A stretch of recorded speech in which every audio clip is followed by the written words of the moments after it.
two of them are going to do that. And once they're actually settled in there, they're going to get strapped in. Crew member 7 is going to help them in. They're actually going to do a communications test with our Capcom or capsule communications. They're going to check to make sure we hear each other okay. And then we're going to do a simulated hatch closing. We're going to close the hatch, not latch it. Then we're going to, after a few moments, we're going to reopen the hatch, and then our astronauts are going to exit the capsule or egress, and then we're going to go back to a normal launch profile, so to speak, and they need to prep New Shepard for launch. And Patrick, today, so while we have 4 stand-in astronauts going through this rehearsal today, only 2 of them are going to be getting into the capsule. Do you want to explain to us why that is? Absolutely. So, as you know, we have 6 seats in our New Shepard, the crew capsule, so we can take 6 astronauts up into space. Now, today, we have the esteemed Anakin Skywalker taking yet again another flight up into space. And the next 3 seats next to him are actually filled with boxes full of postcards from Club for the Future to take up into space and bring on those back. And so with all those seats, essentially, we only have 2 seats open. So that's why we're only going to have 2 of those astronauts actually go into the capsule. Very exciting moment here. Now the astronauts have entered, the stand-in astronauts have entered into the safety shelter there. You see Kevin Sprogue, our crew member 7 on the right. We're going to get to know Kevin Sprogue and Sarah Knights, our first Blue Origin crew member 7s, in just a bit here.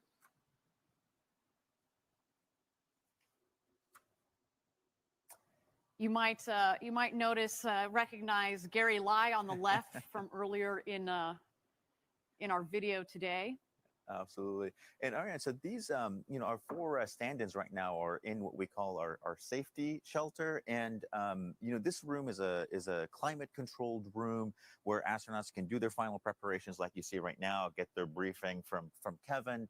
And this also serves as a safety stop in case, there's any issue on the pad. The astronauts and the team can safely stay in this shelter until situation is resolved. Of course, if our stand-ins or astronauts are in the capsule itself, they can, quickly egress, make it across the gantry, and get into that shelter, and where they can wait out any issues at all. So, that room is quite multi-purpose there, as you can tell. Right. Well, let's continue to watch here the operations inside the safety shelter. Looks like they are leaving the shelter. That's right. So what you're going to see here is about an 8-minute long process of actually loading the 2 astronauts there into the capsule. And at the end of which, like we said, we're going to simulate the hatch closing with the 2 stand-ins inside. Ariane, do you want to tell us about the 2 folks that are actually going to be going in here to this capsule today? Sure. So in the foreground, you just saw our photographer, Joel Eby, who is preceding them. Got to catch some sweet photos, of course, of our astronauts as they head out there. So here we have Susan Knapp, Gary Lai, Audrey Powers, and in the back there we've got Clay Morey and Kevin Sprogue, our crew member 7.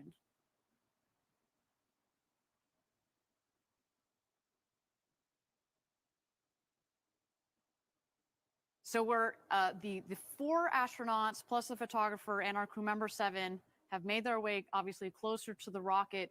As you mentioned, only 2 of the stand-in astronauts are going to go into the capsule today. We've got, again, Anakin Skywalker. You can see him. Right He's there. already locked and loaded, ready for his flight to space. And 3 payload lockers that will be taking postcards from Club for the Future up. But we are soon to see Gary Lai. You heard from Gary a little bit earlier in our broadcast. He's been here over 17 years, and we call him the architect of New Shepard. So it's quite moving for all of us here at Team Blue to watch him ascend the tower and get inside of the capsule that he designed. Audrey, who you just saw step into the capsule there, she is one of the leaders of our legal team and is a big part of all of the operations that we conduct here at Blue. But, in particular, Patrick, we talk a lot about the engineering that goes into the design and the manufacturing and the operations, et cetera. But there's an important legal component that goes into it too. In particular, there's a lot of interaction that we've had over years with the FAA. And so our point of contact is Audrey Powers. So to add to her, rock star resume, she's also a pilot, no big deal, and the first female chair of the Commercial Spaceflight Federation. So really, really neat. She's had some incredible impact on space legislation and policy in some major ways, for the whole entire commercial space industry. I do want to do a special little shout out to her niece, Genesee. Genesee is a big fan of Blue Origin, one of our Club for the Future members. So, hey, Genesee, good morning.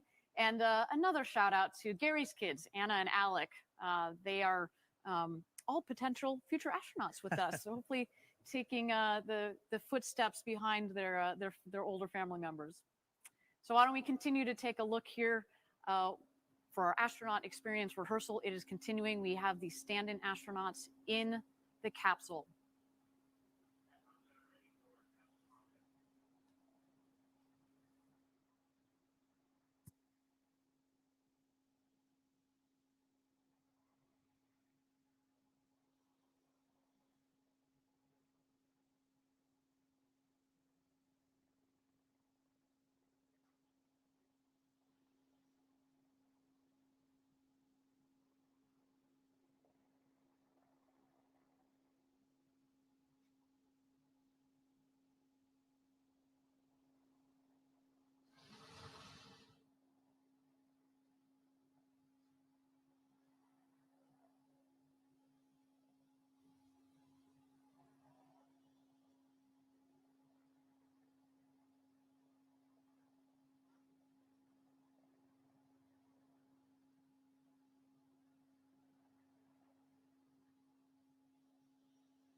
Thank you again, everybody, for joining us today. We're at T-minus 29 minutes to go until launch.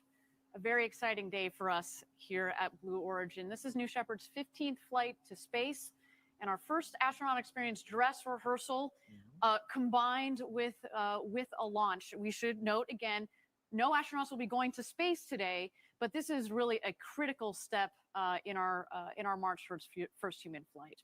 Now, our stand-in astronauts, Blue Origin employees Gary Powers and Gary Lai and Audrey Powers are in the capsule, and it looks like the simulated hatch closing is about to get underway. Let's keep an eye on our screen for that.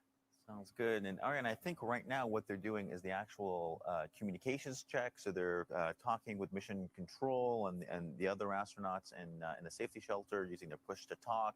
They're just confirming all of these checks. And as you pointed out, after we complete those checks, that's when we're going to close the hatch, but not latch it, because we are going to have to take those Gary and Audrey out as much as we want to stay in there. Yeah. I'm sure they might be trying to hide under the seat, but not today. Not today, Gary and Audrey. Soon, though. Soon. Mannequin's keeping an eye on them. Yeah, Mannequin's got a good eye on them. This is his flight again today.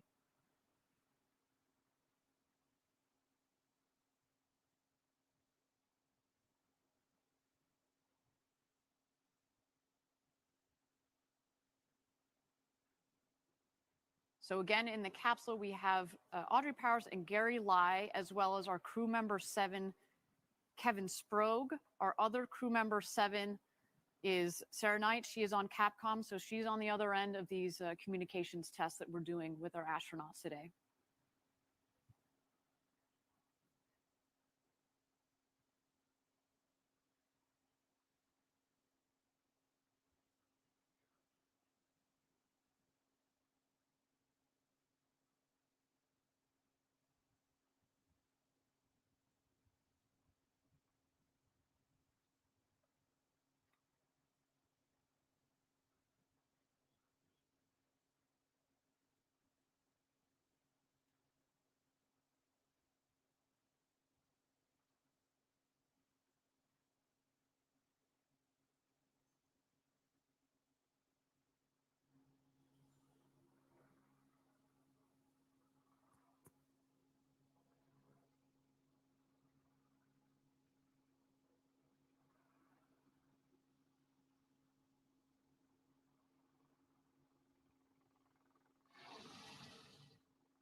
Thank you again, everybody, for joining us live. We're at T-minus 25 minutes to go until launch. Our crew experience rehearsal is well underway, seems to be going well so far. While we have a moment here, let's talk about the flight profile of the rocket. Once we finish the crew experience rehearsal, we will extract the stand-in astronauts. They will get back in their car and they will drive back to Mission Control for New Shepard to enjoy the rest of her day, which includes a flight to space, which will go as such. The rocket will lift off the propulsion module, propelling the crew capsule up towards space at 75 kilometers, or about 250,000 feet. The two vehicles will separate and continue their ascent to their respective apogees. The booster will, once it's hit its apogee, which is over the Kármán line, over the internationally recognized line of space of 100 kilometers, it will come back down and land on our landing pad just 2 miles north of the launch pad. The capsule, in parallel, will continue its flight up to its own apogee, which we're aiming for about 105 kilometers. If we had astronauts on board, they would get their 3 minutes of weightlessness, gazing out of the beautiful windows. You know, as we said, 6 seats, 6 windows. Over a third of the capsule is windows. So when, you know, Patrick, when we get the opportunity to fly up there, it's going to feel like we are floating in space with all that window. It's going to be incredible. It's going to be incredible, absolutely. And after the 3 minutes, buckle back in, and the capsule descends, comes down under 3 big parachutes. And just in the last moments, we have the retro thrust system that fires and creates basically an air cushion for a nice soft landing back into our valley here, back in the desert. So we're at T-minus 24 minutes and 51 seconds to go to launch. We were in a brief hold. I understand we'll be emerging from the hold here shortly, while the team is continuing to do its various checks, communications checks. They have to check all the systems that are in there. Again, this is the first time that we've had stand-in astronauts, people on top of this fully fueled rocket. And again, we will not be flying them to space, but we're doing just about everything but today. We did see Joel Eby, our photographer, go into the capsule to get some last-minute photos of Gary Lai and Audrey Powers. There, our stand-in astronauts. As we can see, yeah, we did the simulated hatch closing, so we got that check out of the way, and now the hatch is back open, and we've entered that planned hold that should last a couple of minutes here. And this pre-planned hold is part of the rehearsal operations designed to make sure we can get our astronauts out of the capsule. Again, we call that egress, and then headed back to the safety shelter, and then eventually back into their cars in mission control. Of course, we're doing this time because we're taking the astronauts out. On launch day, this hold would not happen because, of course, our astronauts would be going to space, right? That is right. So we just saw Gary and Audrey leave the capsule there. Our crew on the tower is just going to do some last checks before they close the hatch for real. Make sure nobody's stowing away. Yeah, exactly. Make sure there are no stowaways. There's Audrey and Gary. That's and our Joel right photographer. there.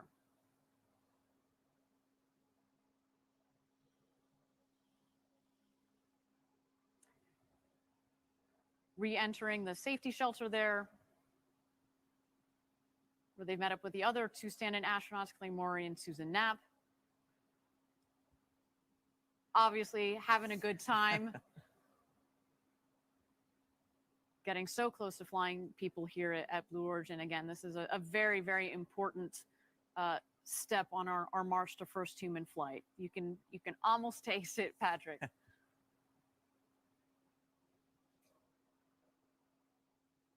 Sounds like they're recapping their great experience there and what they got to do in the capsule and all those tests.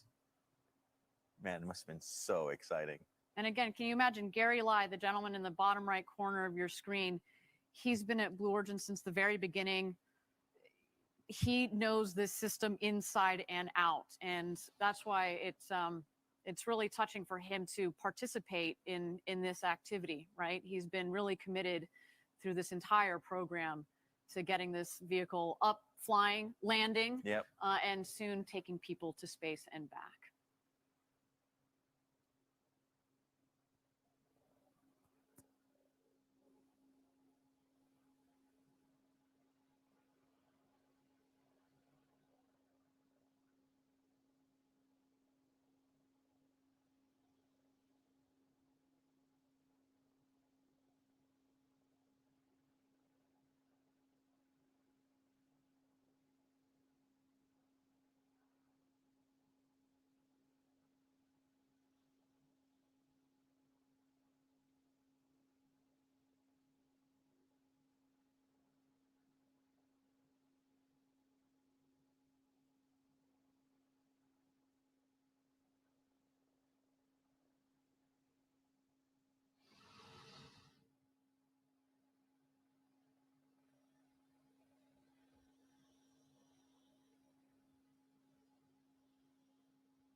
Thank you again, everybody, for joining us live for New Shepard's 15th mission to space. We are at T-minus 24 minutes and 51 seconds. We are in a brief hold here, but so far we have had what appears to be a successful astronaut rehearsal. Let's stand by.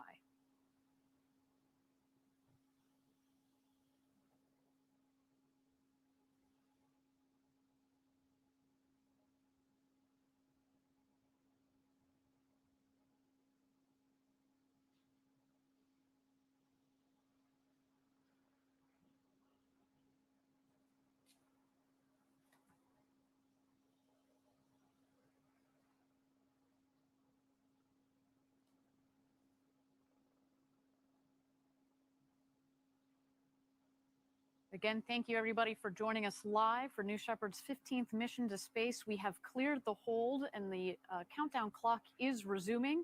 We're at T-minus 24 minutes and 30 seconds to go until launch. Patrick, looks like they are closing the hatch for real. That's right. They're locking Anakin Skywalker in for his flight, and looks like that capsule's ready to launch today. Absolutely. Everything seems to be going nominally. You do see our crew member 7 on the left. That is Kevin Sprague, as well as our crew tower. Excuse me, our tower crew, of course. They are, again, closing the hatch. Soon, Kevin will rejoin the astronauts in the safety shelter, and they are going to make their way down the stairs and back to mission control so they can watch the launch along with the rest of us.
Again, thank you everybody for joining us live for New Shepard's 15th flight to space. We have so far had a successful astronaut experience rehearsal.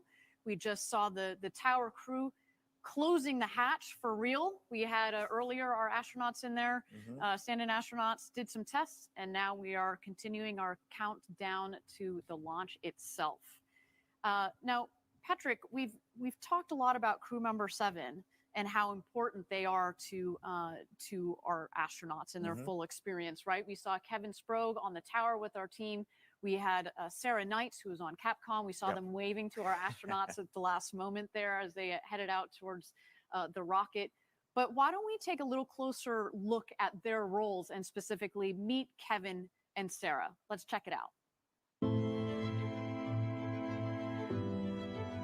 The entire vision of Blue Origin is we want to democratize space. T-minus 10. You don't need to be a NASA astronaut. You don't need to be a trained engineer. We want artists and poets and teachers and scientists to be able to go to space. New Shepard has cleared the tower. Crew member 7 is a position unique to Blue, 2 assigned to each launch. There are 6 people that can fly in our crew capsule. The 7th person is the crew member 7. This is for real. The other crew member 7 is called Capsule Communicator, and they represent all of mission control and launch operations to the astronauts. It took me a long road to get here. I spent over 20 years as a fighter pilot at the United States Navy, but since I've been 8 years old, I wanted to be in space. Coming here to Blue Origin is the realization of a childhood dream of mine. So my background is in physics and astronomy. I went into STEM education. I was a teacher for many years. And when the position opened up at Blue, I knew that was me.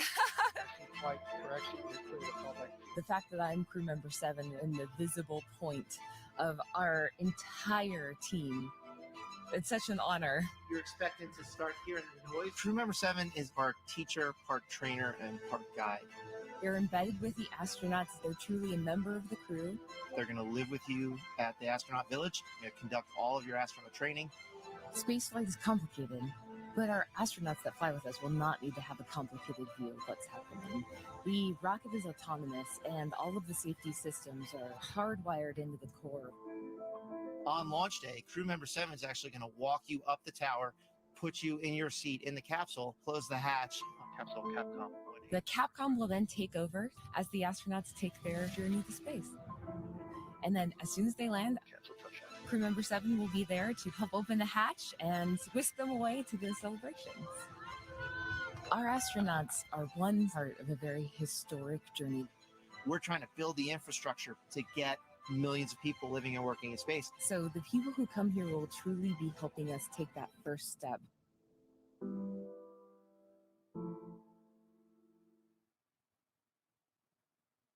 Clearly, Patrick, these astronauts are in very capable hands with Kevin and Sarah. Not just capable, but they are experienced and extraordinarily passionate about space and everything that we do at Blue Origin.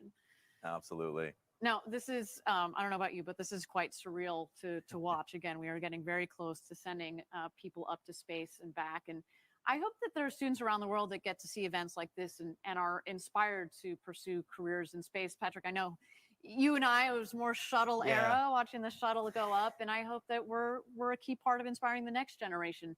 And everybody at Blue is, so much so that we founded Club for the Future. This is our nonprofit that has been hard at work since 2019. And as you know, we launch postcards from around the globe in New Shepard, including today. And it's all about inspiring youth and opening up access to space for everybody. Now, the club has worked with some of the most recognized names in STEM education, including Microsoft Education and the Challenger Center. So why don't we take a closer look at these partnerships and all things Club for the Future.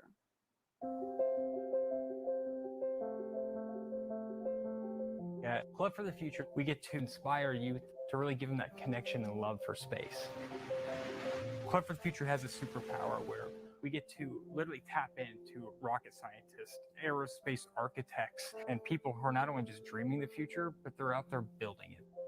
So our very first mission is send a postcard to space. All 7 continents and well over 100 countries have participated.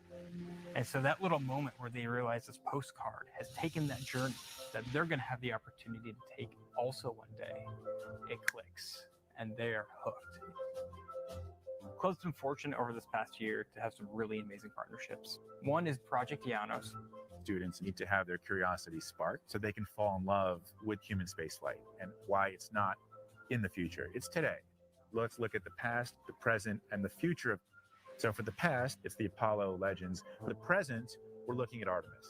And then for the future, the vision that Blue has set for human spaceflight. And that's why Club for the Future and Project Llanos has real potential to have a positive impact on the world. Another one is Microsoft Education Day of Data. We are preparing these students for these future careers, fundamental skills like creative thinking, problem solving, computational thinking, and data literacy. It's been a fantastic partnership. Who doesn't want to be part of the rocket launch? Club for the Future partnered with STEM to Hub. Together, we challenged the entire state of Florida to dream big. It was like giving them the gift of the future. Club for the Future is proud to be supporting Challenger Center. They've not only implementing the Postcard to Space programs, but Club for the Future most recently has been helping build a virtual mission called Destination Moon, where they put kids right in the seat of mission control, taking the New Glenn to the moon. The teachers have told us that they're loving it. The students are loving it. They're going to be the ones exploring Mars and Moon. They're going to be the ones launching New Glenn. Thanks for being members of the Club for the Future. I can just think of one word: hope. I see this entire generation that's going to be part of something far, far bigger than I am.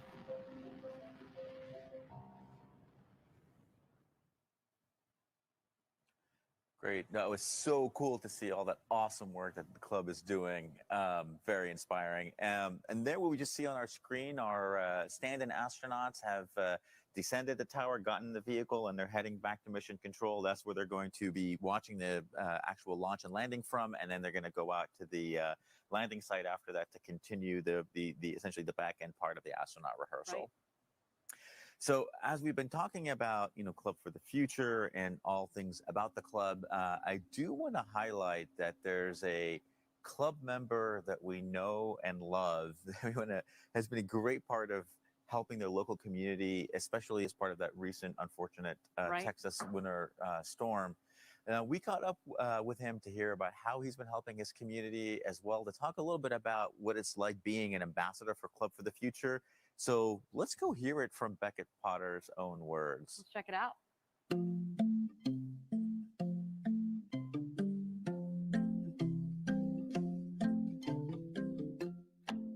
know I was 4 years old, and I asked my dad to look at the website and sign up for your newsletter. And I've been watching your videos, and I've seen every single launch that I've known about. Really love the Club for the Future, and your program to send public messages to space is brilliant. You're really making space so accessible to kids. And I drew New Shepard on my postcard here.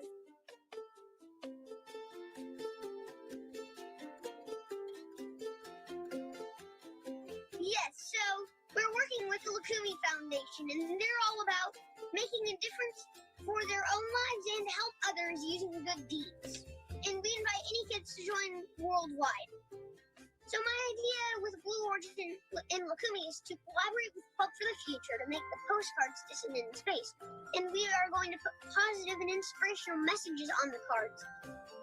And instead of having them return back to yourself, we're going to send them to someone else. They'll be great, in fact, even out of this world.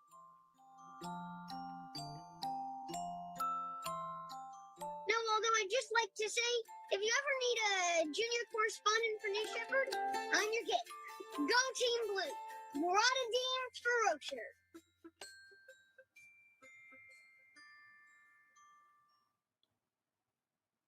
Oh my God, what an adorable and inspiring kid.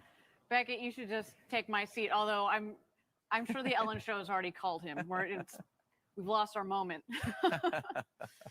All right. Well, so as we're talking about Club for the Future, I do want to talk about another initiative from the club, which involves our buddy Mannequin Skywalker, who's on board today. Do you want to talk to us a little bit about that, Patrick? Absolutely. I love talking about Mannequin the next adventure. So Blue Origin is going to be donating Mannequin Skywalker to the U.S. Space and Rocket Center, which is home, of course, to one of our key partners, Space Camp.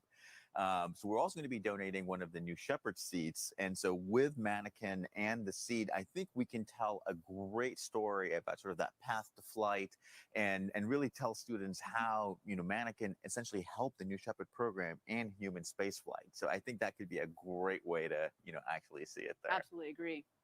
And if we go to a little bit more detail sort of on that story, one of the cool things about these mannequins is that in many ways they're similar to the kind used by first responders in rescue training. So there we see Mannequin, actually in New Shepard capsule, in space. I'm sure he wants to be floating around up there. And so he's taking in the zen of space, there you Patrick. go. That's Exactly. what he's doing. You and I would not be zen up No. there. But these mannequins mimic the weight, form, and center of gravity and the range of motion of the human body. So it allows us to actually test the weight and CG and balance in the capsule, just like we would be if we were flying real people. And so that mannequin that's going to be flying today is actually the same one that flew in the last mission with those Space Camp astronaut wings pinned to the flight suits. It's going to be really cool to see all of that kind of make its way back home. Very cool indeed. I can't wait to see Mannequin at the Space and Rocket Center in Alabama soon. Again, as you've mentioned, they've been wonderful partners with our Club for the Future. Okay, we're at T-minus 10 minutes and 45 seconds to go until New Shepard's 15th launch to space, although I do notice here that we have gone into a brief hold. So why don't we check out New Shepard on the pad as she gets ready for her flight.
Thank you again, everybody, for joining us live for New Shepard's 15th launch to space. We're at T-minus 45 seconds to go until launch. Another countdown to another what should be exciting launch. We are in a hold at the moment, but while we've got a little bit of time left, we did want to bring you up to speed on some progress with our New Glenn vehicle development down in Florida. New Glenn, of course, is our orbital rocket, the successor to New Shepard, our suborbital rocket. We're investing in building a state-of-the-art facility down in the Cape. It is beautiful. You were just down there last week, right? And we're testing flight operations with a giant Stage 1 simulator, producing flight hardware and growing the integration and test facilities down there on our campus. Now, why don't we check out the recent progress for our New Glenn rocket factory at Cape Canaveral with, once again, Caitlin Dietrich. Hi, everyone. I'm Caitlin Dietrich reporting here from Florida Space Coast in front of New Glenn's rocket factory and growing campus. Let's go. Scott, thank you for having us today. Tell us a little bit about the New Glenn rocket factory. The campus here in Florida is about 1 million square feet. We currently have over 550 people on site, and we've been growing significantly. We've just entered the high bay, the centerpiece of the factory. Raw stock aluminum comes in one end of the factory to our south, and a rocket moves out to the north. Take a look at this thing. It's so cool to see New Glenn's first stage like this, just mocked up. With 180 feet, we're going to be towing something that's close to a football field in length, and it's also 23 foot in diameter, which is larger than anything flying today.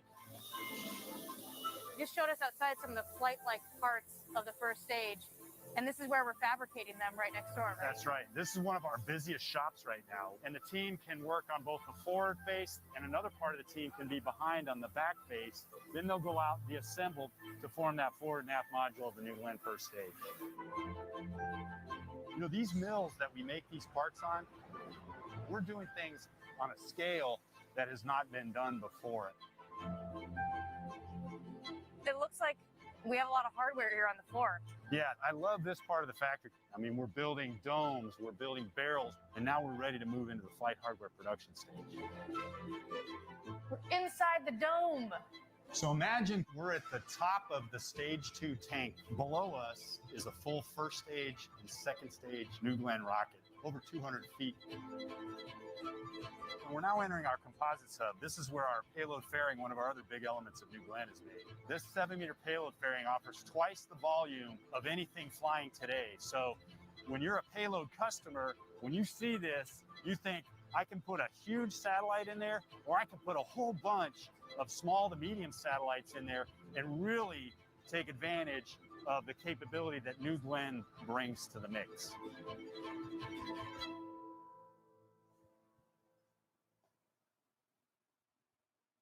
Very exciting, the operations that it's been fun to watch it kind of mushroom out of the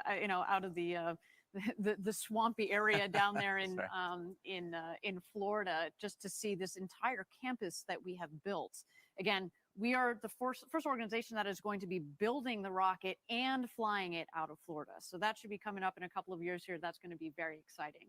Now, as part of that orbital launch site and general facility campus that we're building there, we have something called the TCAT, or the Tank Cleaning and Testing Facility. We use this facility to pressure test and clean New Glenn stages before flight. And this massive building that we're about to show you is being used for the fully reusable first stage, which stands 180 feet tall. To give you some context, that's about 3 times the size of New Shepard just in the first stage. So why don't we take a look at this facility? We're standing in front of the tank cleaning and testing facility for New Glenn on the Rocket Factory campus, about 230 feet tall. We're going to head into the building and get to know this facility and all the capabilities it gives us. So this door right here opens, and essentially the first stage of New Glenn will come in, and this large crane above our head will lift the vehicle up into this fixture right here. This is where the rocket will be when we do the pressure testing. Once the rocket is vertical on this fixture, we use tie downs right here to secure the vehicle. So you can see here, we're only on the 3rd floor, and I feel like I've been in this elevator for about 10 years. So we just got into the TCAP at about the same level as the top of New Glenn's first stage. And I just took a quick peek over this railing, and I got to tell you, this is going to be a massive rocket. So we're climbing just the rest of the stairs to the top of the tower. I feel like I'm standing on New Glenn's first stage. Woohoo! And one thing that's so evident when you're looking down on almost this New Glenn city and our launch site in the port, we really have something unique here. There's no other facility on the Cape where you build the rocket, you fly it, you bring it back, and you fly it again.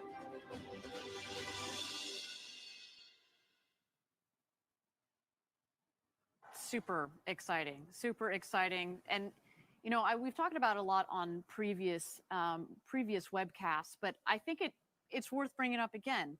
There's been so much value already out of this New Shepard program. Well, we haven't flown people yet, although as today is a testament to, we are very close to flying people to space.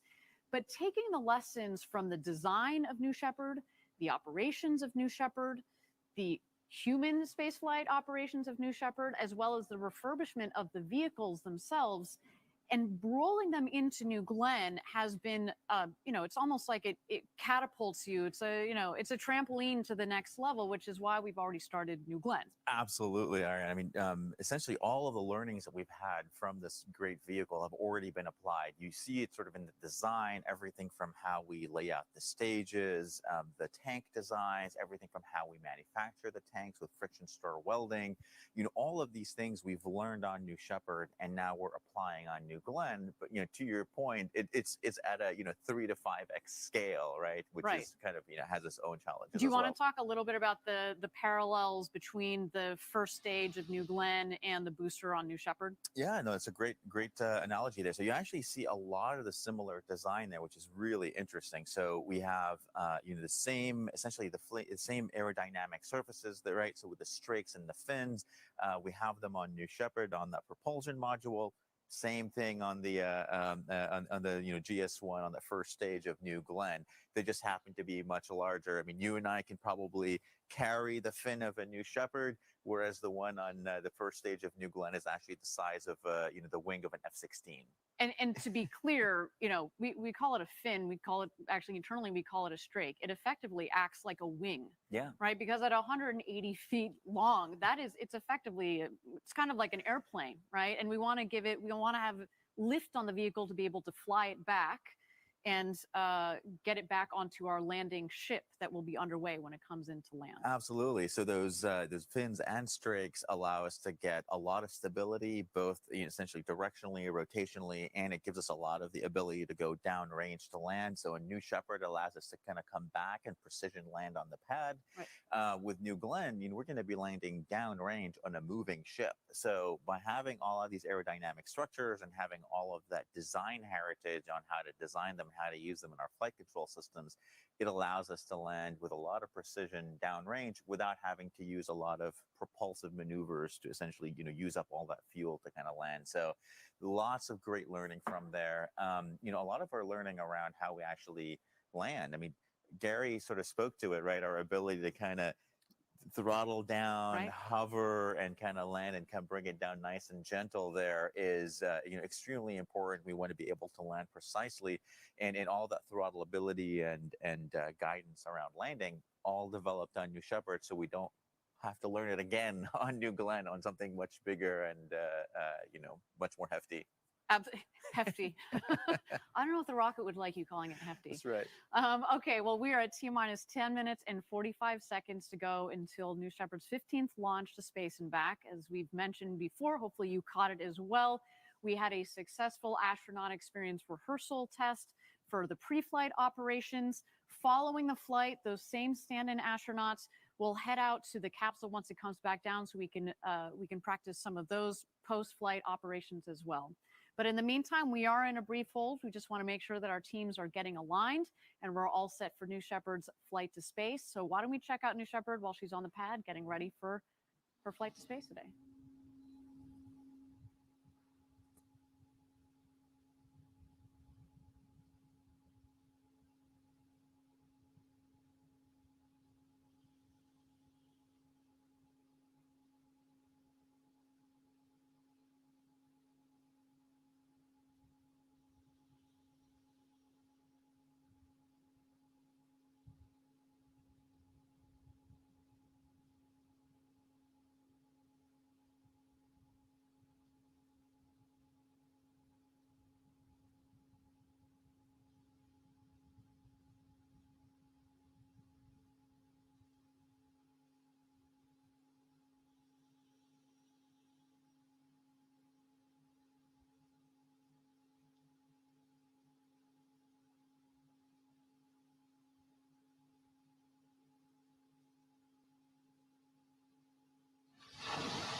Thank you, everybody, for joining us for New Shepard's 15th flight to space. We are T-minus 10 minutes and 45 seconds to go until launch here. Our team is just getting aligned on some last-minute issues. But while we've got a little bit of time here, I wanted to bring you all up to speed on some recent progress that we've made on the BE4 engine. We were just talking about New Glenn. Mm-hmm. You called it hefty. Maybe it's big bones. Again, don't offend the rocket. You're going to want it to work. It's taken a lot of payload into space. That rocket is doing a great job there. Absolutely. It's a robust rocket. Now, we have been working on the BE4 engines that are going to propel that rocket. There are going to be 7 BE4 engines, Blue Engine 4s, and we've been successfully hot firing those engines as part of a regimented test program, and we've seen some long duration, full power burns on a regular basis from that engine. To date, we've accumulated over 11,000 seconds of test time. In addition, recently we delivered the first Pathfinder engines to our customer United Launch Alliance for their Vulcan Centaur rocket, which should be flying later this year. And I, for one, cannot wait to watch that rocket and those engines blast off from the Space Coast. Absolutely. Mock diamonds are certainly a thing of beauty, aren't they? Yeah, they Why don't are. we check out some of this footage from a recent BE-4 test?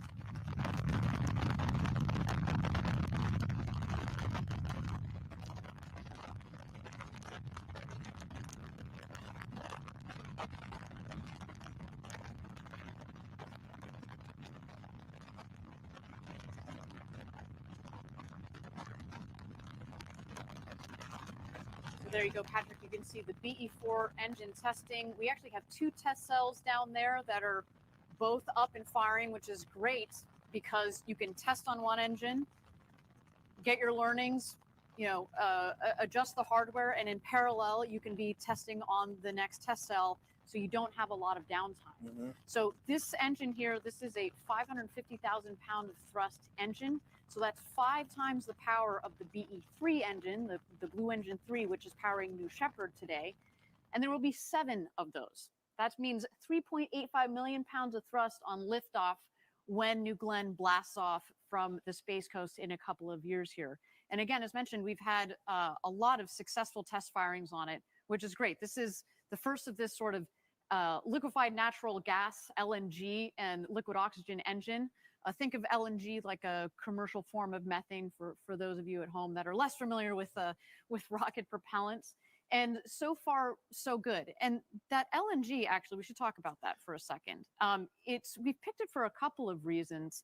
For one thing, when you have a reusable rocket, you need reusable rocket engines, which means you need to be able to bring the engines home and refurbish them quickly. And when you use that sort of clean propellant, you can get in there. There's not that kind of nasty coking and other sort of nasty things that come with other types of propellant. It's green. Yeah. So that's a good thing as well.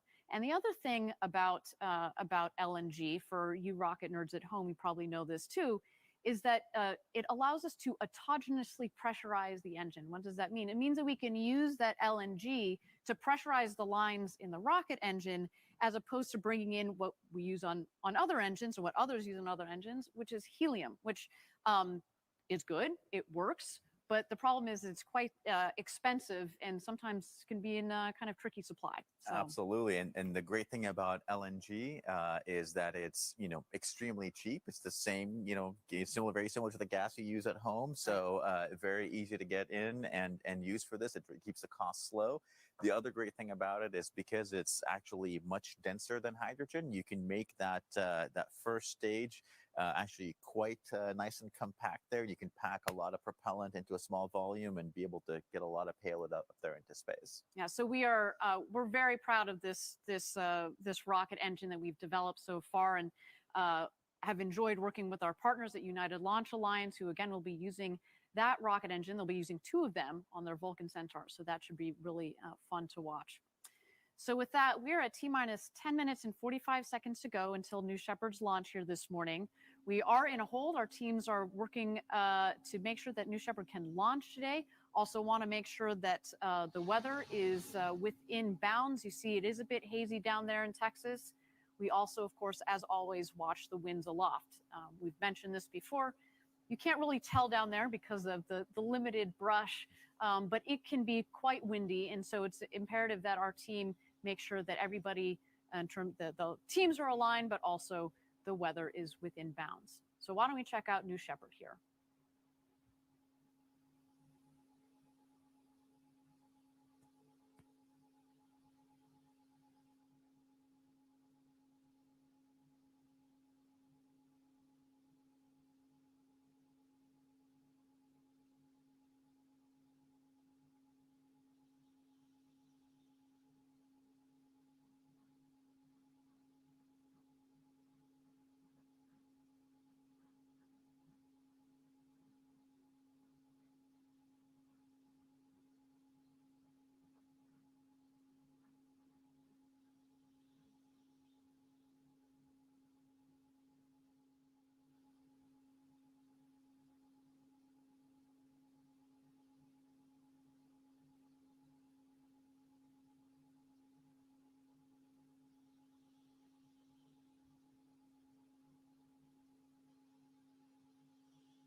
thank you again, everybody, for joining us live while we wait here for New Shepard's 15th flight to space. We are in a hold here, wanting to make sure that our teams get aligned. Again, I'm Ariane Cornell, here with my co-host, Patrick Zaituni. Now, while we've got a little bit of time, why don't we talk about another one of our programs that we have going on at Blue, our human landing system, our Blue Moon program. And it's part of NASA's Human Landing System program. And we have, we've based our activities for HLS, as we call it, down in Huntsville, Alabama, at our factory down there. And we've actually put a full-scale pathfinder of our descent element lander in preparation of our demonstration mission to the lunar surface. This mission is going to happen a year before landing crew on the moon, which, by the way, I love saying those words. And by proving out our technology and pre-positioning equipment down there on the lunar surface, it's going to start America's sustainable return to the moon, and this time to stay. Let's check out this video. One of the things that our team is doing is a demonstration flight of our descent element 1 year before we actually send crew, humans, down to the surface. And that provides an enormous amount of risk reduction. We get to practice. In Huntsville, we put together a full-scale pathfinder of the DE demo lander. We can test out, prove out the BE-7 engine, all the major subsystems, the whole propulsion system, the fluid system, the electrical power system, the fuel cells, avionics, the sensors, all of that. We can send that lander and land it autonomously on the surface before the crew goes there. We can deliver all kinds of payloads. We can deliver a metric ton of stuff. We can pre-position material, and it can be whatever you want it to be. We can begin to build up Artemis Space Camp. We're looking at several different ways of offloading payloads from the deck. The obvious thing is a crane. And we've actually got a crane provided for us by Langley Research Center at NASA. We're also looking at a Dabbit system that's being developed by Honeybee Robotics. We're not standing still with the national team. We built this full-scale pathfinder of the DE demo mission in Huntsville to enable long-term sustainability, getting America back to the moon, this time to stay.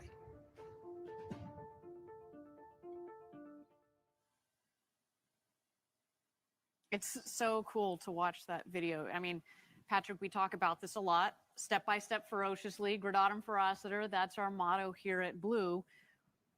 New Shepard leads into New Glenn. And from once then we're up in orbit, where do we go from there? Like, hey, why don't we go to the moon, right? It's all part of this longer roadmap that we have here at Blue Origin. But we're not going to do this mission alone, are we? Why don't you talk to us about this? Patrick has been part of this program, the lunar program, from the very beginning. Yeah, it's been incredible and so exciting to see it sort of go from, where it was, nascent 2-3 years ago and sort of where we are right now. It's just, the team has done such an incredible job. And so what you were hearing earlier is, Steve Squires, our chief scientist, talking about all the great things we're going to do, with the descent element and the science and all the incredible stuff we can do on the surface by landing these large payloads. That's incredible. And to me, what's even more incredible is when we get to work with Lockheed Martin, Northrop Grumman, and Draper. It's just a phenomenal team. And they've got a little bit of experience in this. Exactly. Yeah, they've done it a couple of years. They've done this a few times, perhaps, and landed on planets, guided, Apollo, the small things, and they've just done an incredible job. They brought their A team on this, and it's incredible to see just the heritage there, the incredible design that's in the ascent element that's actually going to be keeping the astronauts alive, taking them down to the surface and bringing them back up. The transfer element, which actually does a lot of the heavy lifting of the Delta V and gets, the whole stack down into the right orbit and gets them down onto the surface.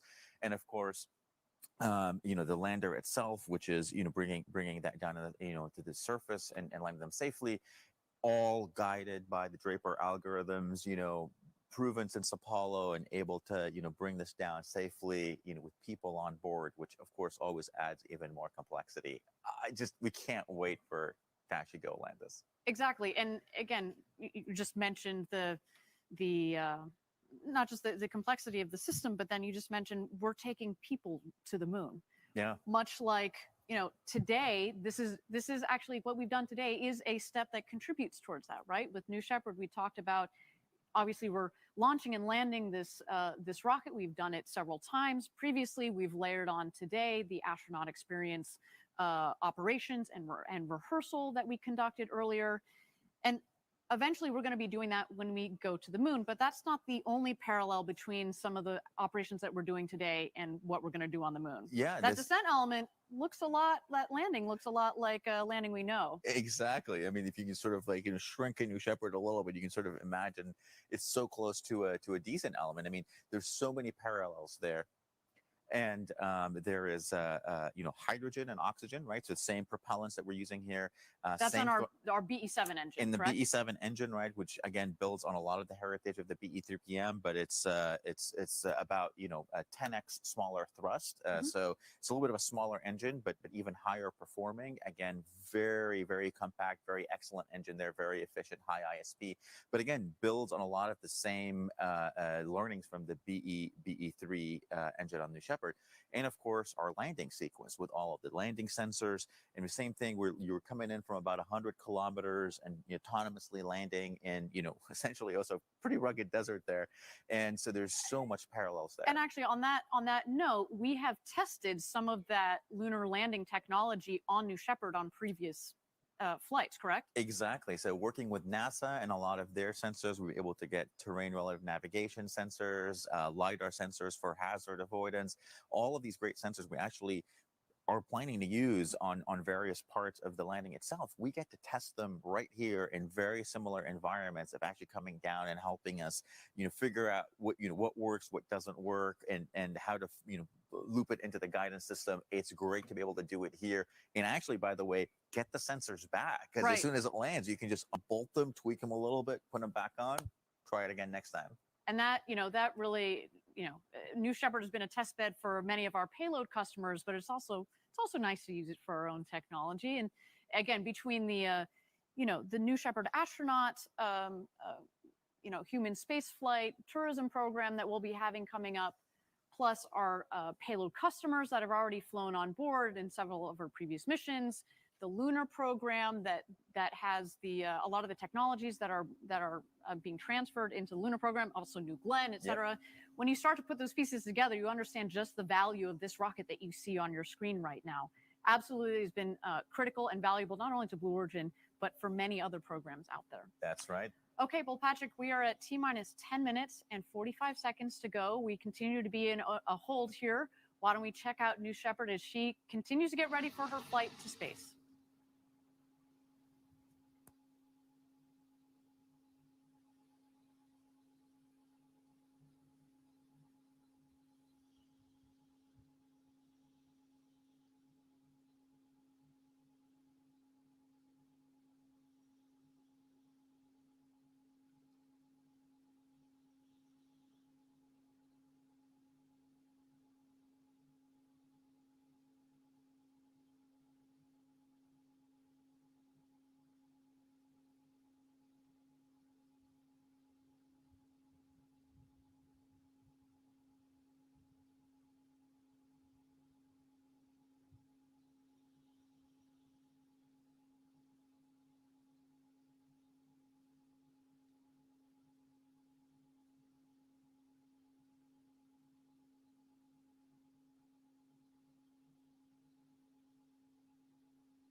Thank you again, everybody, for joining us live for New Shepard's 15th flight to space. There is New Shepard on the pad, ready to rock and roll here.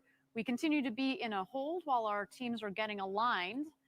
But while we've got a little bit of time, we talked quite a bit about the booster earlier. Why don't we talk about the crew capsule? We saw earlier today the crew rehearsal. They rehearsed all of those pre-flight operations, and we had two of our stand-in astronauts go inside of the capsule, do some communications checks with Capcom, et cetera, tested out some of the systems in there. But why don't we let you guys inside the capsule? Let's check out some of the features. So the capsule, like the one behind us here, has 6 windows, 6 seats. As we mentioned earlier, over a third of the capsule is windows. So as we said before, you know, when you're up there floating in space, there's just so much window, it's going to feel like you are out there in space. The seats that you see there, those are in-house designed and tested.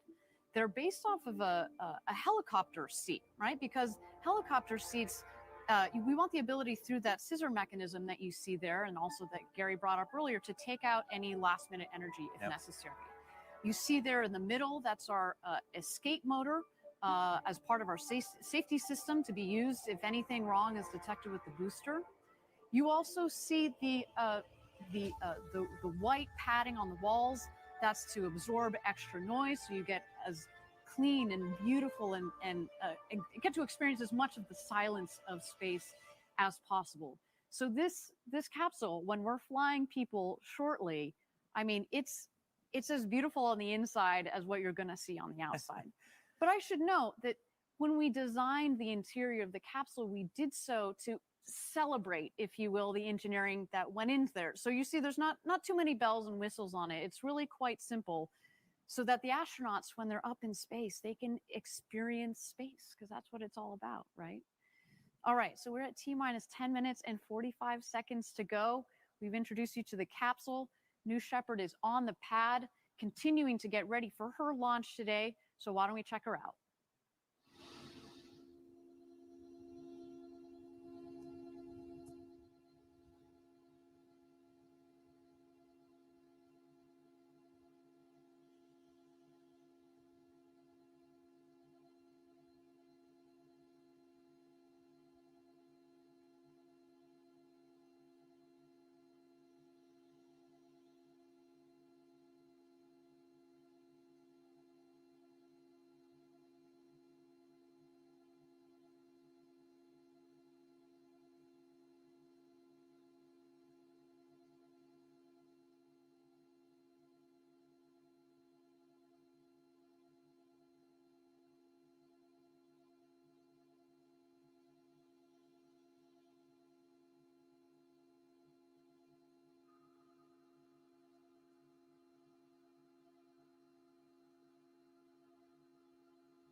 Thank you again, everybody, for joining us for New Shepard's 15th flight to space. We're at T-minus 10 minutes and 45 seconds to go. We continue to be in a hold here.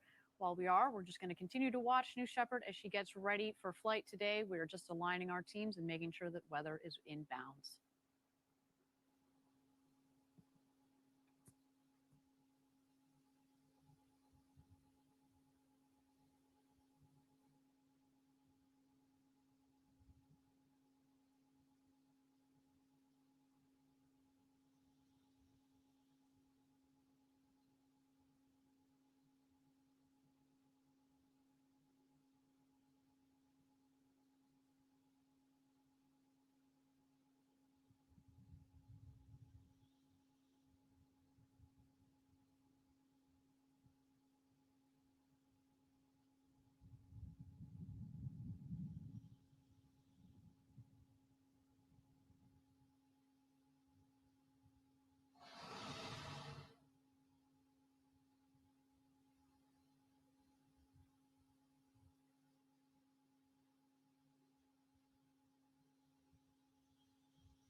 This is the flight director Thank you on again, Channel everybody. 1 and UHF Voice for the Go poll for terminal count and launch. Capsule.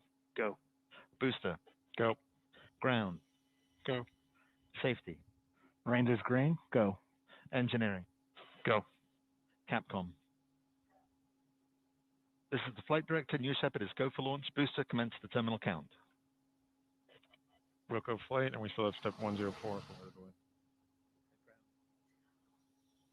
All right, everybody, we are go for launch. As we heard, we are at T-minus 10 minutes to go. The countdown clock has resumed. Phew. Let's do it, Patrick. I know. That was, we are always looking forward to a launch, and certainly after today, it's just so important that we make sure that we walk through all the checklists, make sure that everything is right within bounds, and if we need to take a couple more minutes, even 40 of them, that's quite all right with us. That's right. You don't want to have go fever. You want to do this right and by Exactly. the book. Exactly. I do want to say, can you imagine if you were actually sitting in a capsule right now, you would have heard this go, no go poll in your headset. And I think, at least for me, this is where it would have just completely broken out in goosebumps, just knowing that the launch I am right now. it would be so exciting. All right, and now all eyes are on New Shepard. We're into our last minute checks. They're underway as New Shepard comes alive for flight. We have just a few minutes to go before final checks, so why don't we take a moment and walk through the booster and some of its key features. We did a little bit earlier in context of similarities and parallels to New Glenn, but let's focus on New Shepard. She really is the workhorse of the journey to space. As we mentioned before, New Shepard is powered by the BE-3 engine that's essentially fueled by water, liquid oxygen and liquid hydrogen. It propels the rocket to space and restarts for a controlled pinpoint landing on the pad. It's also uniquely throttleable, and that means it's able to slow the booster down to just about 8 kilometers per hour or 5 miles per hour for landing. And you can see at the top of the booster there's the ring fin, and the ring fin houses the drag brakes as well as the wedge fins. The wedge fins for stability, drag brakes to really cut down the speed. You'll see those will cut down the speed that will cut the booster speed in about half. The drag brakes are critical, right? We talk about the balance between the engine and the booster's role in slowing down the rocket, but really it's just some simple aerodynamics from the drag brakes. The aft fins, as you can see towards the bottom of the booster, stabilize the vehicle during ascent, but also steer it back to the landing pad on descent. And they're actually strong enough to guide the rocket through airspeeds of up to Mach 4. And we talked about earlier about the winds aloft. Those are critical, those fins, in making sure that we get our rocket precisely back to the pad. Lastly, we have the landing gear. So all rockets take off, but One not all hopes. rockets land. Yeah. And as a fully reusable rocket, the New Shepard booster uses landing gear that deploys just in the last seconds for touchdown. That's right. I mean, this is an incredible machine. Kudos to Gary and the team that have spent, all this time designing it and getting it just right.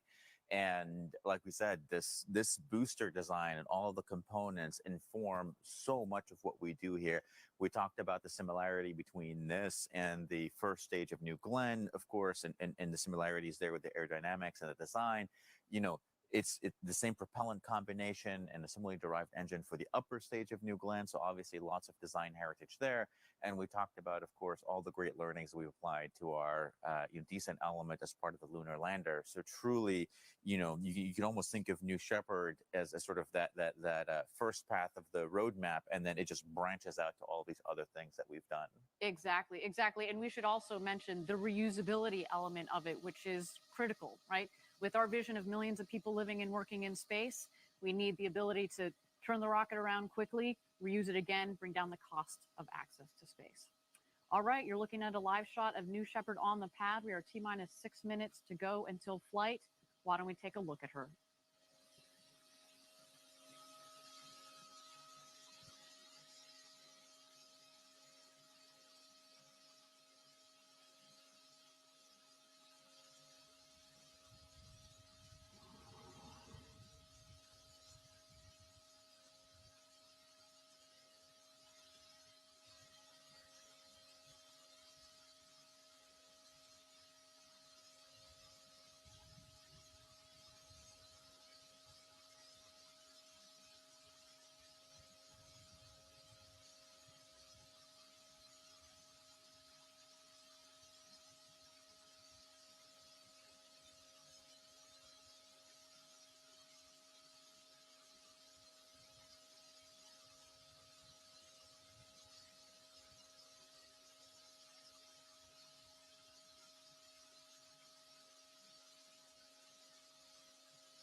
Thank you again for joining us for New Shepard's 15th flight to space. You are looking at a live shot of New Shepard.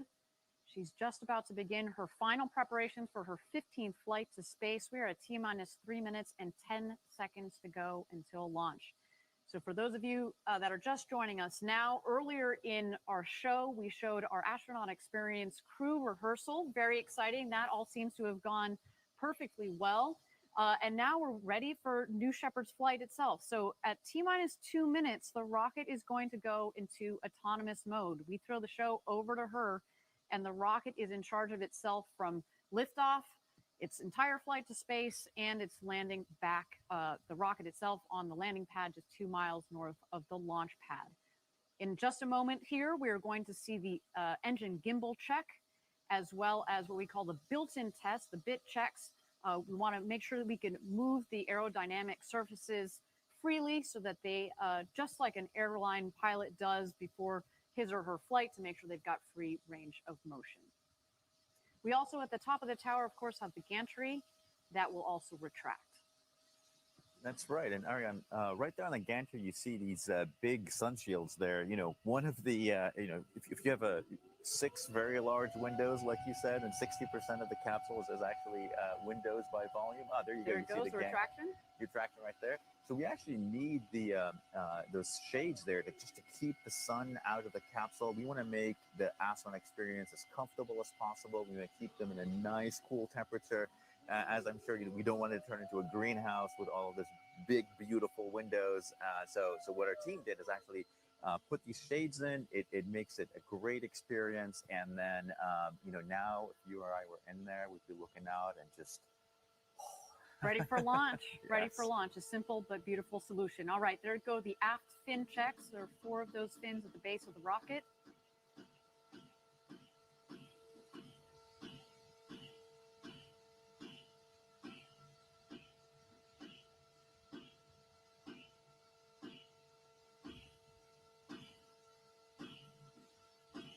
Keep an eye out here. You see the nozzle peeking out of the base of the rocket there. There goes the gimbal check.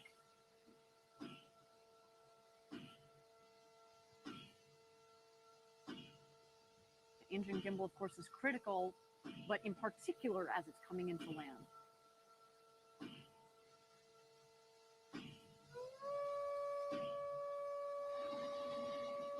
And Patrick, that takes us to launch for a T-minus 30 seconds. Why don't we hand it over to Mission Control for New Shepard's 15th flight to space? It's going to be worth the wait, man.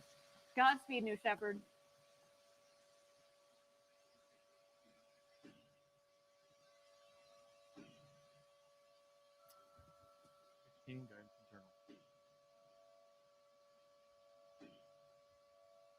T-minus 10, 9, 8, 7, 6, 5, 4.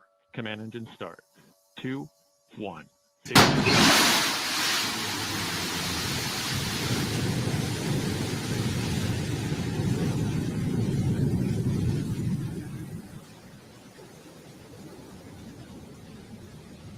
And we have liftoff. Go, New Shepard, go. Beautiful liftoff from our launch site 1 in West Texas. You can follow along as she gains speed in the bottom left corner of your screen. There's the speedometer, altimeter in the middle there.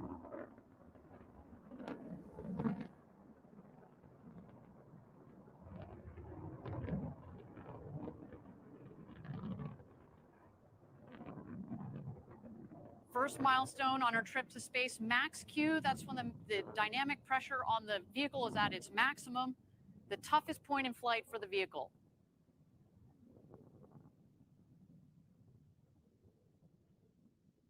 And max Q is confirmed.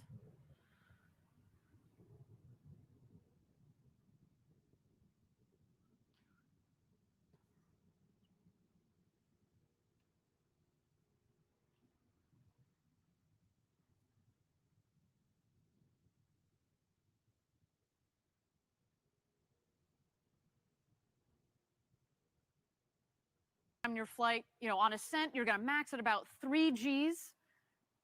We've noted it before. The max Gs that you pull as an astronaut on New Shepard actually is on descent. So here on ascent, it's about 3 Gs, and it comes on gradually as you go faster and get higher up there. Until, of course, main engine cutoff and separation, and that is when you get to feel those beautiful 0 Gs. We're waiting for that here. Next stops, MECO and separation.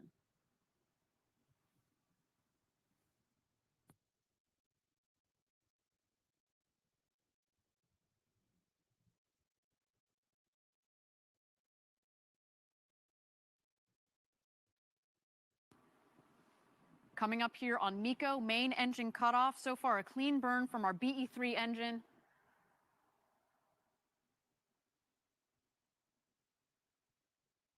There it is, main engine cutoff.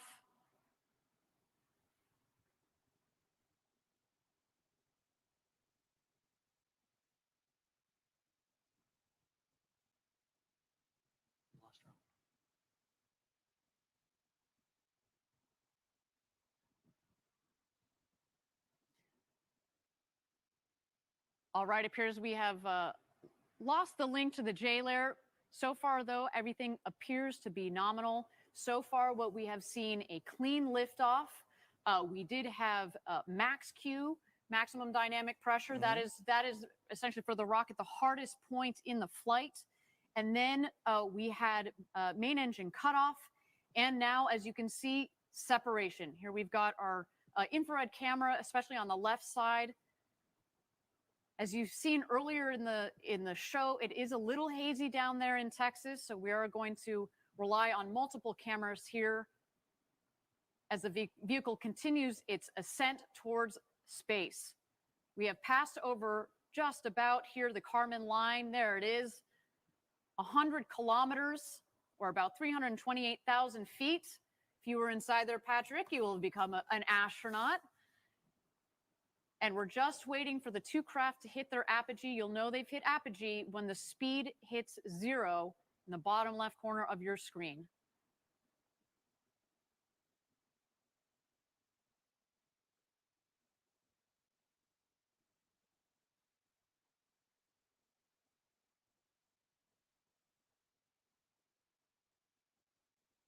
There it is, apogee just at about 346,000 feet. Of course, we're going to have official stats for you after the flight via Twitter, but so far, so good, Patrick. Looks to be a nominal flight of New Shepard. You see the booster on the right and the capsule on the left.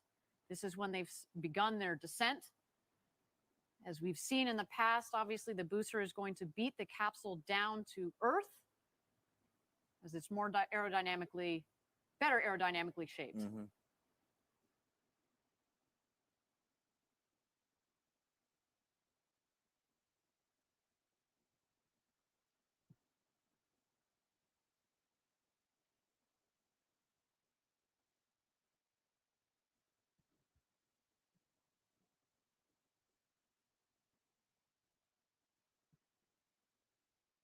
And thank you again, everybody, for joining us live for New Shepard's 15th flight to space. We are 5 minutes into what appears to be so far a nominal flight for New Shepard. We, of course, preceded the launch by what appears to be a perfectly executed astronaut experience rehearsal. While there are no astronauts on board today, that was a critical step towards our march towards first human flight.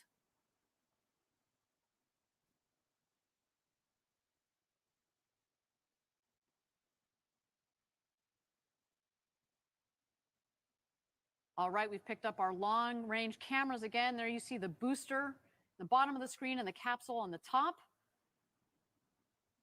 At this point, the booster is re-entering the atmosphere. It means it's going to have air pressure against which those aerodynamic surfaces Patrick and I were walking you through can push against to guide the rocket back to its landing pad.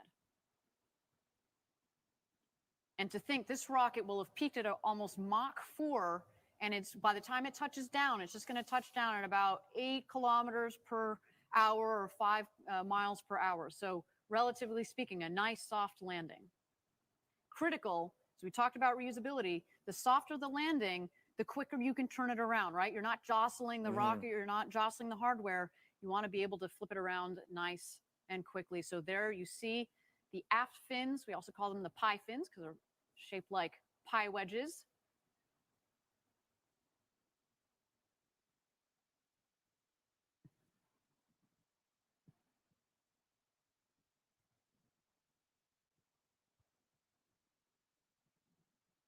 All right, there go the drag brakes. And there you see all the speed leading off of the vehicle and waiting for our BE-3 engine to relight. There it goes.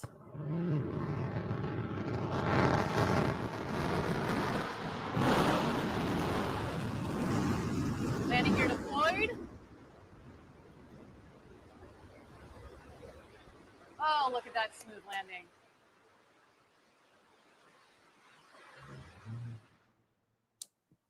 And touchdown. Welcome back, New Shepard. Oh my God, what a beautiful landing, I think right? that was one of the smoothest landings I've seen of this rocket. It almost looks unreal. It Right. looks like CGI. I know some of you on the internet seem to think that. Believe me, that is a reusable rocket that takes off and lands. What a beautiful landing. It looks like it's ready to go again. Yeah, just, put in those drag brakes, put in the wedge fins, fuel her up, let's go again. But until then, the show is not over. We do have the crew capsule here. On board, we have Mannequin Skywalker, as well as a couple of payload lockers filled with postcards from Club for the Future, from students from around the world. We are waiting to see the drogue chutes come out. They will be followed by the main parachutes. And a little wink from one of those big, beautiful windows. Look at that. There go the drogues.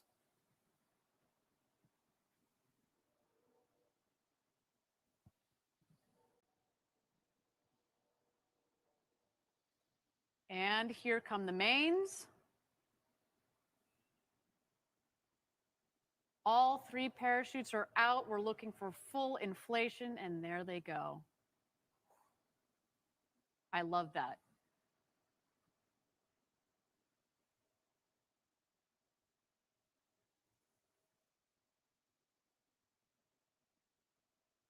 So far, so good. A nominal launch, nominal landing for the booster. We're waiting for the crew capsule to come into land. We're at about 1,600 feet to go. And a nice smooth descent at about 16 or so miles per hour. Just at about 25 or so kilometers per hour. That is a nice smooth descent. There's the valley of our West Texas launch Site 1 as we call it.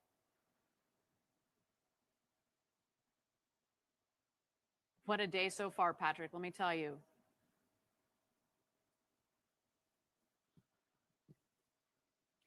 Now, at 800 feet to go here, we should remind everybody that we do have the retro thrust system that kicks on just in the last moment. Basically, it just creates a nice air cushion for the capsule so that next time, hopefully, when you and I are up in that capsule one day, we are going to be getting a nice air cushion underneath the capsule.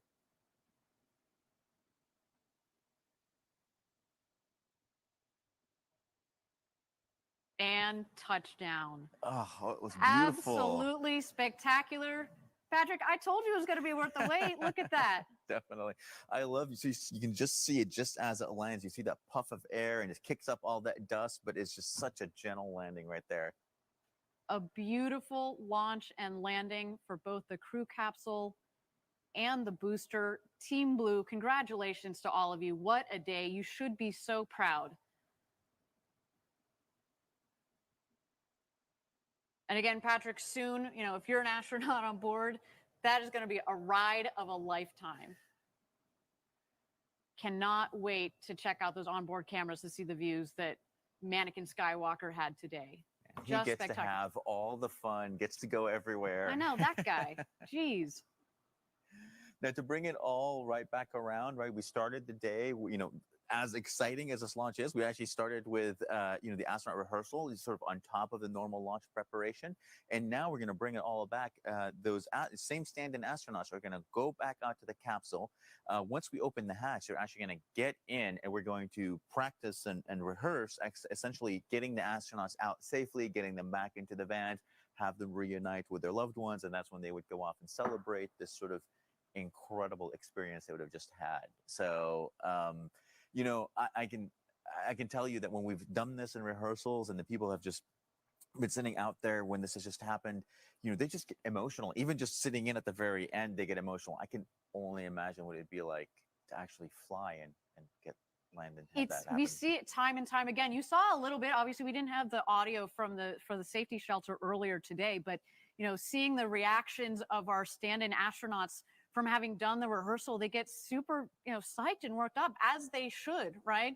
And then same thing, as you just mentioned, when they come out of the capsule, it is, we put them in, but then they come out again, and it's just this elation. And to think, next time, it's coming up soon, when we start, putting people in that capsule, you compound it with a launch to space and back. With a boat full of adrenaline, you better believe they are going to be absolutely psyched and ready to celebrate. Absolutely. Well, so the recovery process is underway. It goes like this. So since the capsule has landed, we do have the recovery team which includes a couple of lead vehicles, safety vehicles, and of course our crew member 7. They are quickly traveling out to the landing site. Now, this team's job, if there are astronauts on board, is to ensure that the astronauts safely exit the capsule. The astronaut families, as Patrick mentioned, in parallel are on their way, would be on their way to come welcome our astronauts. Now, once the astronauts would step out of the capsule, newly minted an astronaut, as we mentioned, it is time to celebrate. Now, simultaneously, we also have another team that is heading out to the booster to safe the vehicle and get it back to the barn. I mean, we joked about the quick turnaround. Obviously, we're not flying again today, but it's the keeping the costs of spaceflight down. You have to work on the operations, get those tight, get them quick to be able to reuse the vehicle as much and as quickly as possible. Absolutely. That asset turnaround is absolutely key there. And again, the point of today's flight was to mimic the astronaut experience profile under real launch conditions, right? Astronaut loading is complex, launch is complex, doing them both together is super complex, and doing them well, and you saw that happen today, is going to be a huge step forward. Patrick, what a great day. Actually, while we've got a moment, why don't we check out some of the highlights from today's launch and landing. So we had New Shepard on the pad there, a nice ignition.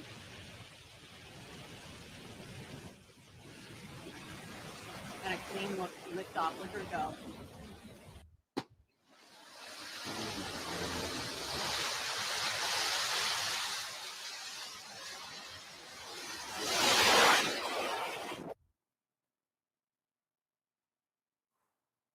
That rumble, you can see it in the cameras, and when you're down there in Texas, the whole valley feels like it's shaking when that 110,000 pounds of thrust is lit underneath the engine.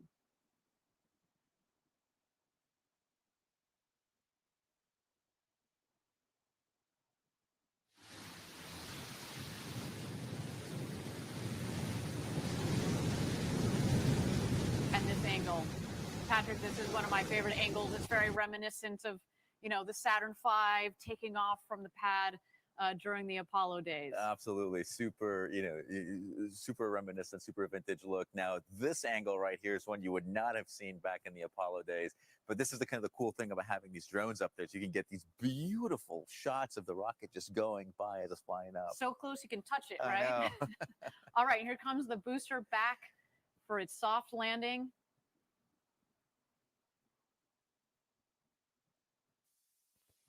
Again, Patrick, I think this is one of the smoothest, most controlled landings I've seen from this rocket. It makes it look easy. It's like it's just dangling from a string.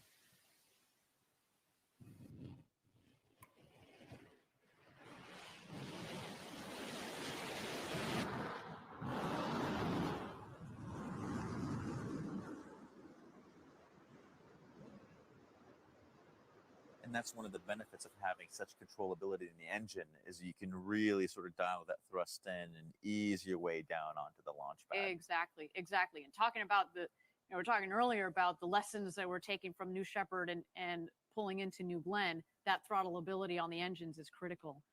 And then last but not least, of course, our capsule with a nice air cushioned landing.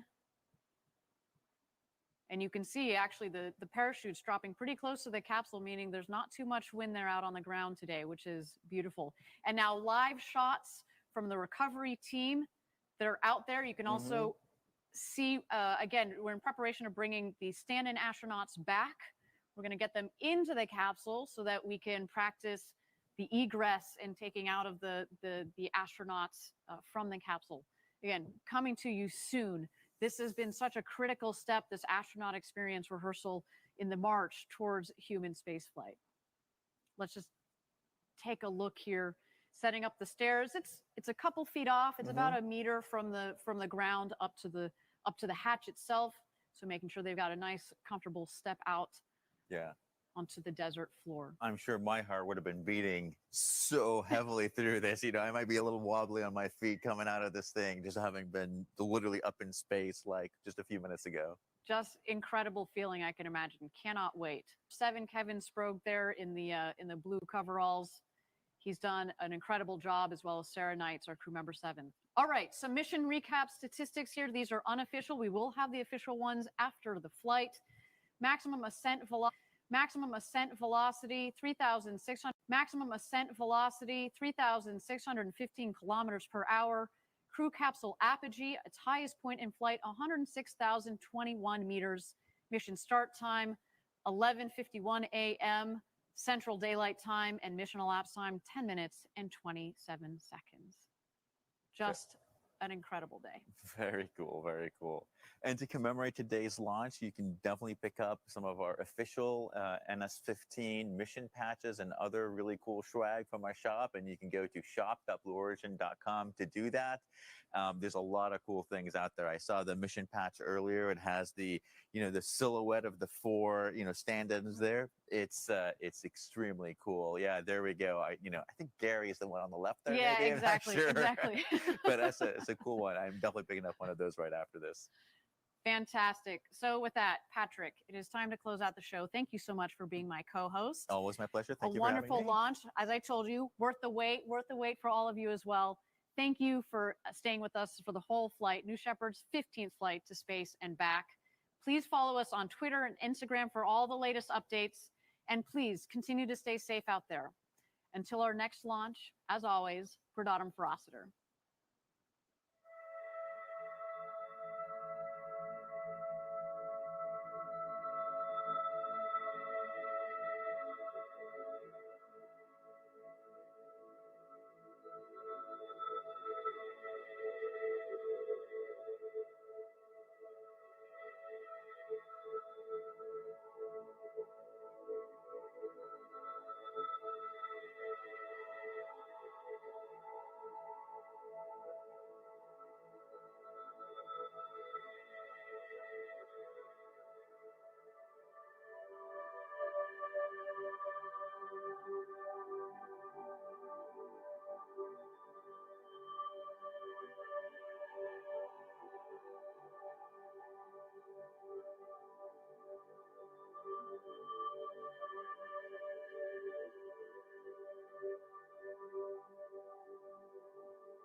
SpaceX cannot,